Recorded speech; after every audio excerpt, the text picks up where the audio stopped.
Yo, it's because honestly, I feel like I always had more to say. You know what I mean? I grew up around certain elements. I seen certain things. The same niggas that be in these videos, I've seen them before. You know what I mean? Played ball with them, all of that. But I just never.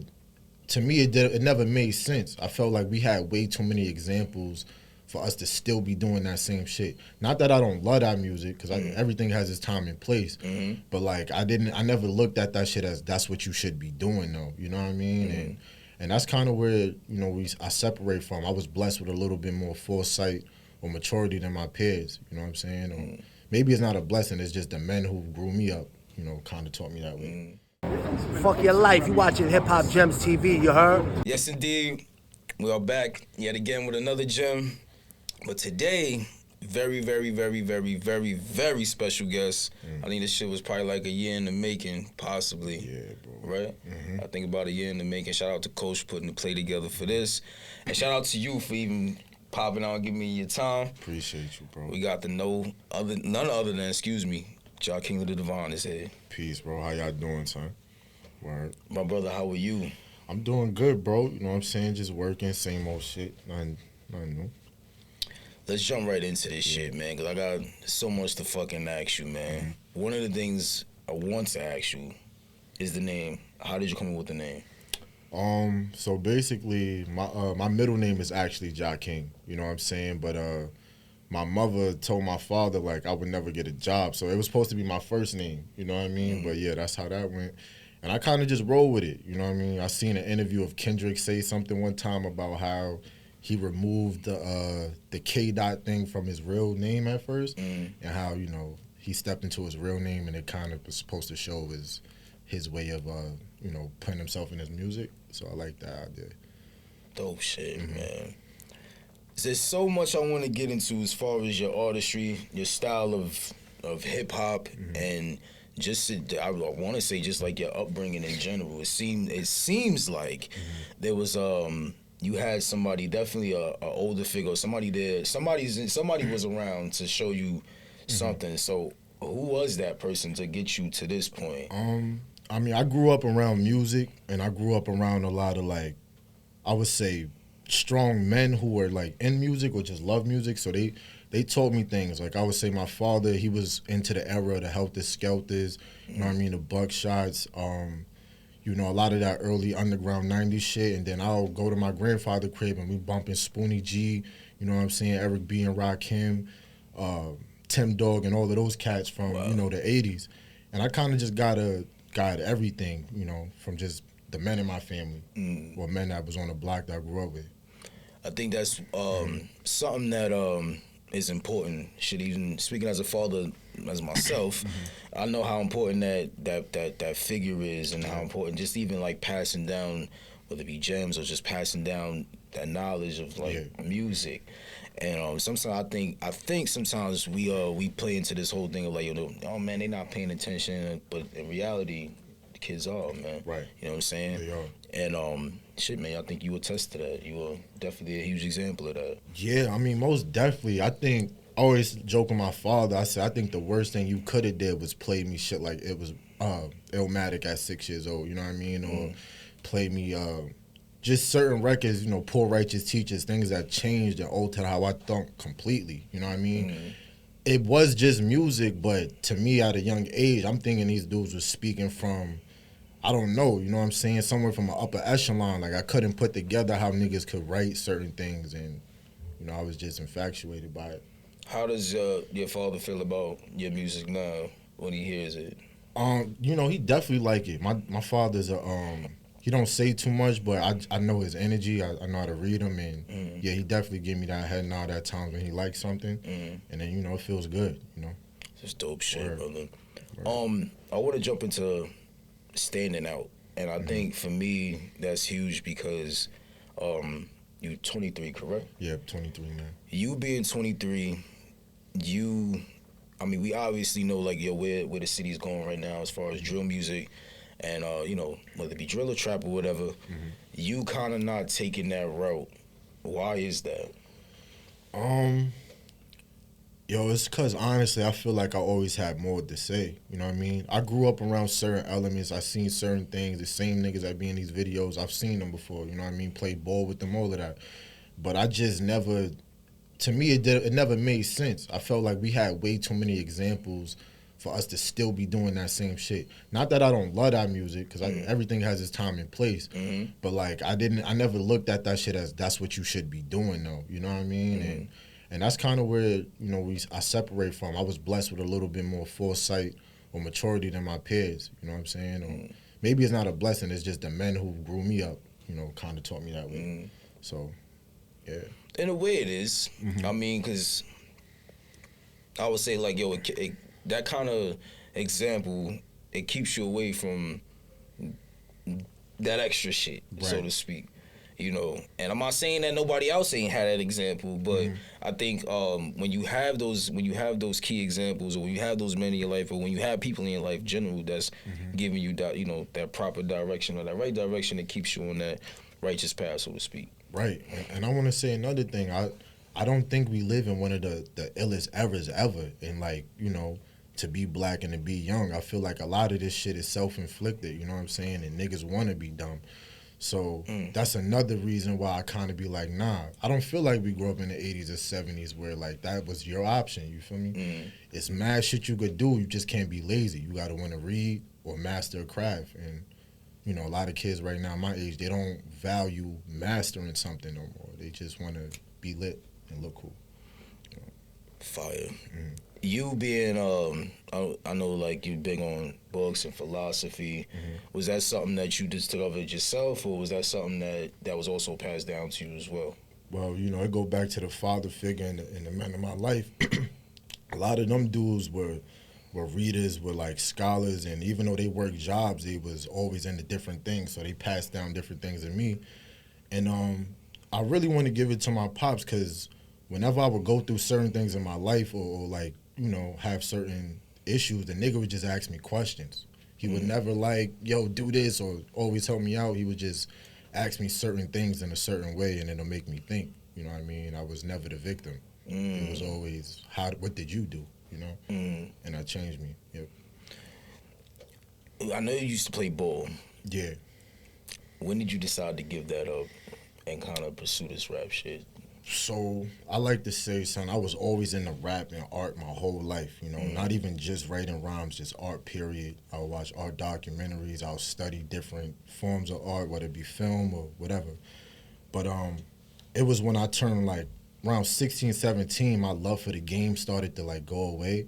You know what I mean? It was still dope. It was just the politics of it all, and you know what I'm saying? And just, I wasn't as passionate. I'm a passion person, and the shit started dying, so I started just kind of going back to what I know around the age of 17. So that was 2017. Wow. And I really started. Dope shit. The project had dropped, Parables of Sower. Title. How did you come up with that? So, and what does that mean for people who don't know? So I was reading this book by this author named Octavia Butler, and the name of her book is Parables of the Sower. And basically the main protagonist, she's a young girl that she's like an extraterrestrial empath, so she feels the pain of everybody in the world on a physical level. You know what I'm saying? And the story is based in a dystopian future, so the world is like fucked up and it's chaos. And I thought that was interesting. I thought it was a parallel to kind of how I feel and how I look at life. You know what I'm saying? Like, I'm not no superhero, but I'm the one empath that could feel it and see it and be aware of what's going on, but sometimes feel helpless. So that's where that came from. So your rhyme scheme, I think even just the way how you fucking approach a track, bro, is like, it's hard to believe he's 23. Like, it's on another level. Could you tell us about your creative process and how you go about approaching a track? So I'm big on like how a beat feel, and certain beats are made, I feel like, to rhyme on and just rap and display skill. Then other beats are where you display skill but also artistry, and you show like what you're capable of as far as a musician and artist. Some beats are real cinematic, especially this joints I like to showcase that. So you know, I do a lot of reading. You know, depends on what I might do, or you know what theme the song has. And sometimes I don't even do all of the extra shit. I just go outside, you know, live, get on the train, go outside, go to my cousin's crib, smoke in the staircase, whatever, just to, you know, just get my mind going. So it's different things I do, but, you know, another thing, the main thing I do is I study a lot of the greats that I look up to a lot once I get into album mode. Mm-hmm. So obviously that approach was the same with Parables or so. Yeah. What would you say was your favorite track on that? On that album, shit, I would have to say Night of Medina. Yeah, Night of Medina, because I felt like skill wise and pocket wise, I was doing some shit real intricate, but the song was still bumping. It's a lot of lines that you might not catch on the first listen, but you'll catch over time, you know. And it's not too hard to digest neither. I feel like it's a good middle ground. Yeah, I would agree. Damn, brother, I had a bunch of shit that even just ran through my mind with it. Just even thinking about just listening to that track. Yeah. Let's get into the label. Okay. And let's talk about how did that come about. We got Javi in here. How did you meet him? So me and Javi met on some real like throwback like movie rap shit. Like we was both on the same campus at the time. This when after I first dropped out of school, I went to community college, and we was in the same music program. I kept hearing about some kid that could rap. Like everybody would tell me, "Oh, it's this other kid that raps similar to you." And I'm like, "Who? Like niggas don't rap like me." I was feeling myself. Basically, like one day came where like he was at me and him had the same class, so all of the kids kind of like surrounded us on some shit. And he was like, "Yo, I heard you rap." And I said the same thing. He was like, "Yo, rap." So I do my shit, get it off. Everybody going crazy. Then this nigga rap. And the nigga fucking hurt my feelings, bro. I was like, damn. You know what I'm saying? Like, I was actually tight. I mean, he couldn't see it. It wasn't visible, but like that day I went home, like this nigga really smoked me. And like after that, I was like, I gotta fuck with him. Because I never met somebody that could rap with me like that. That's fire, bro. Javi, where you from? Yo, I'm from Long Island, bro. Peace to LI. Yeah. Okay. Yeah. How long you been doing this shit, man? Shit, bro. I've been writing since I was 8, but I've been recording since 14, 15. Wow. Yeah. Okay. And the same story for you as far as like diving into that style of hip hop. Yeah, basically all passed down from my parents. Grew up on straight 90s shit. You know what I mean? That's fucking. Listen, man. Y'all niggas is incredible. Yeah, thank you. Y'all niggas is incredible. Thank you. And I always try to make it my business to like, you know, let y'all know that, you know, every time I do see y'all. But yeah, man, there's like it's a different kind of feel, you know, when listening to you. I'm 32. So that whole, you know, growing up on hip hop and you know, shout out to my pops, but like everything, like him passing all of that down. I see a lot of me in y'all. So I think when I hear y'all music or just even like listening to y'all talk, it's like that shit is like all the things that I came up on. Wow. You know. And that shit is so important, man, because you can get lost out here. You can get lost in the source out here. Yeah. You can get lost in the matrix out here. Yeah, bro. So it's like, and I'm not saying that you gotta, you know, be on some conscious shit all the time, but just kind of just knowing like your path and like knowing like where this shit is supposed, like your purpose, so to speak. You know what I'm saying? Jakeem, man, what can we expect from yourself this year, the label, and yeah, man. I mean, this year I got, you know, me and Javi got an album coming out that we working on. It's some incredible shit. It's coming real soon, maybe before the summer. And then Javi's going to drop another album of his own. I got KJ working on something right now, too, something real special. And, you know, I might drop something else by the end of the year, but it may not be a full-length, like, EP. It may be something, like, small and just conceptual. So, you know, that's what the year looking like, bro. And then a lot of things in between, a lot of new moves and different things I'm just working on in the background that I don't want to speak on too much until they happen. Yeah. Dope shit. You guys, man. How did the name Devon Records, who came up with that? Yeah, so It really was me, bro. And honestly, it was no real deep thought into it. You know, not as much because I liked how it sounded after Ja King. You know what I'm saying? But then just kind of sitting with my guys and talking about it, like we are into a lot of different things in the spiritual realm and the science realm that, you know, has to do with divinity and just time and space or whatever. So we thought it just matched who he was. You know what I'm saying? Is there any pressure being at, you know, being 23 and kind of just like, you know, seeing like where music is going? Yeah. Is there any pressure that you feel as an artist to like, damn, man, I gotta kind of, you know, they gonna want me to switch shit up or they gonna want me to do that? Do you ever feel like that? Most definitely, bro. Especially like nowadays, cause I'm coming into learning like a lot of the shit that I even like with smoke and mirrors, like even this lane of hip hop, to where I'm seeing like not everybody is as passionate about the craft, and not everybody's like as serious. So it you know, it does make me feel a little discouraged at times. And also being that I'm not one of them niggas who get caught up in the delusion of this whole rap art shit. I love it, but it's a reality that I gotta live outside of this. You know what I'm saying? That kind of takes away from it a little too. But other than that, you know what I'm saying? It is what it is. I still love the art of it, so that's what's keeping me doing it. Beautiful answer with that, man. Yo, man, I'm gonna shit. We gonna close out. Yeah, Ja bro. King, man. I ask every guest, and Javi, you can jump in on this shit too as well. Yeah. Give us a gem, man, before you get out of here. Shit, bro. Excuse me.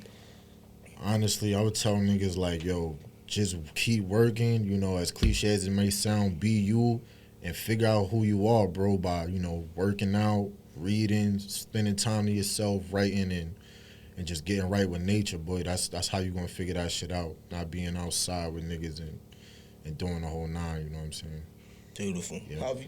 Where I think my gem for the people, bro, is inspiration ain't gonna come to you. You gotta find that shit.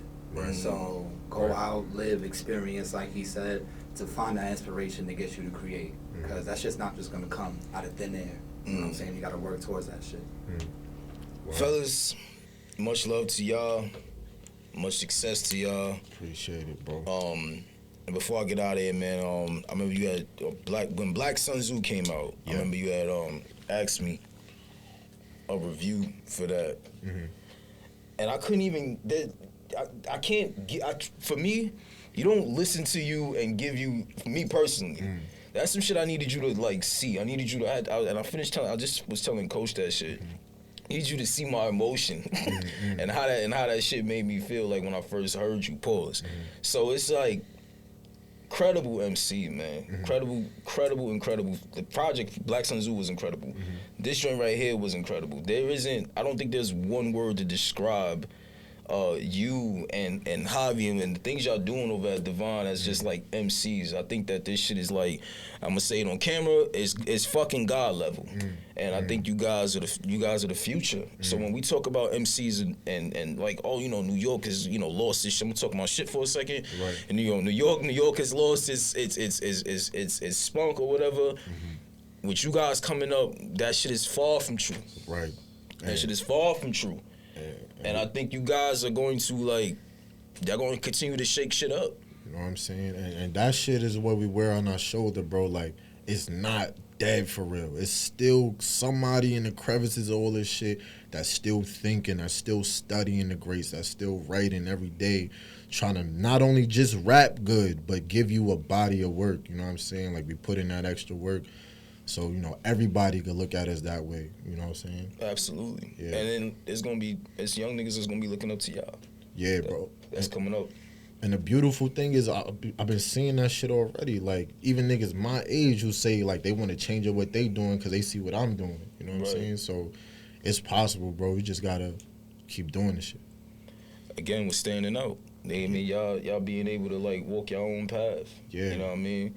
Which is, in this space, which is not, you don't see that too often. Yeah, bro. Everybody's not going against that grain, bro. Nah, and that's what I'm saying. Like, when I peeped even this space of it is kind of like very niche and very everybody kind of do the same things. I'm like, word, we got to go this way. And that's why, like, this next coming album, we really put everything, I think, together this time as far as, like, musicality and good raps. You know what I'm saying? And there's still levels to go. You know what I mean? But this is going to be one of the ones, definitely. Hip Hop Gems TV, man. Ja King the Divine, Javi, Divine Records. Shout out, Coach. Yo, man. Appreciate you, brother. Bro, thanks for having me, bro. Super genuine dude, bro. Yo, man. Word. Appreciate you, man. Shout out to your fucking parents too, man. Thank you. Yeah, Yep. Shout out to this man's parents. Shout out to Javi's parents. Right. Yo, man. Appreciate y'all, man. For real, Yep. man. Y'all niggas keep going, man. HHGTV, man. We out of here. Peace.